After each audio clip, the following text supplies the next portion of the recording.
you know, and he's had a lot of good fights. He's a Hall of Famer, and it's kind of like passing the torch with, you know, when Matt Hughes got to fight Royce Gracie, you know, and I feel like that I'm in that same opportunity. I have that same opportunity Saturday night, is to pass the torch down to a younger guy, and eventually at some time in my career I'm going to probably be in Matt Hughes' shoes.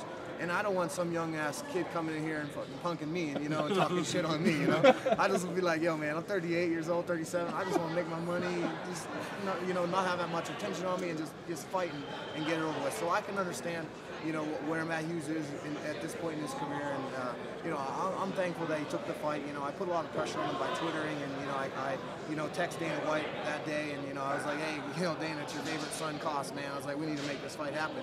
And you know, he said, unfortunately, you know, Fitch, you know, he's looking to fight Fitch. He's ranked higher, and I was like, well, you know, I was like, you know, let's see what we can do. So, and Fitch is, you know, coming off an injury, so I got the opportunity to step in and fight. And, you know, 19 days or whether it's 1 day, or it doesn't matter to me. You know, I'm a competitor, and I like to put myself in a position to, you know, of a challenge. You know, and this is a big challenge. You know, stepping up on 19 days' notice and fighting a Hall of Famer. So I'm excited about the opportunity, and I got to prove that you know, I belong in the UFC still. And you know, after my loss to St. Pierre, I got to come back strong and prove that you know, I'm back and I belong here. Speaking of his answer yesterday at the press conference that your name just never came up, do you take that and that's good enough for you, or do you think you called this guy out for long enough that he should have responded? I think that I called him out long enough that he should have responded. You know, I mean, I did it after a pay-per-view, after I beat down Frank Trigg, and you know, I said, hey, I know there's a guy that got a new contract, and you know, why not set up a fight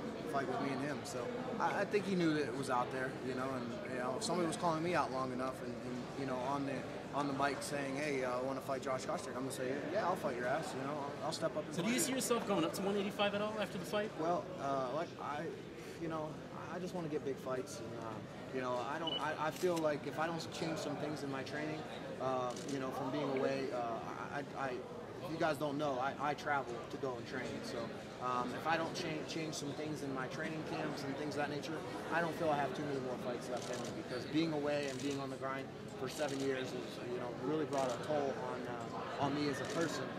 So I need to figure out some training stuff to where I can stay in Fresno and get the right training partners and that type of thing. So right now I have 2 fights left on my contract, this one and one more. So right now I'm focused on Saturday night. And, you know, eventually, you know, it'll be my time, and you know, we'll find out what's next for me. So, but right now I'm motivated, and you know, if big fights come up at 185, hell yeah, I'll take them. Absolutely.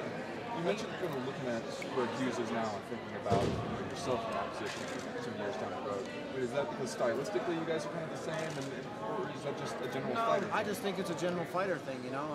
He said it best, you know. He doesn't want to be in his 40s still fighting, you know, and that's smart, you know, because, you know, some guys take their career too long and they stay in the game too long, and, you know, they have 4 or 5 losses in a row on their way out, and it's like, you know, you're just doing it for a paycheck then, you know. So I don't want to be that fighter, and I'm sure Matt Hughes doesn't want to be that fighter, you know. So for me, you know, I got a couple good fights left in me, and you know, whether it be 170, 185, at this point in my career, I want to make them. Because it's Matt Hughes, do you think there's any chance that there's 1 second in the cage, you go, oh my God, I'm in here with Matt Hughes, or are you past that in your career? No chance. No chance. He should be thinking that about me.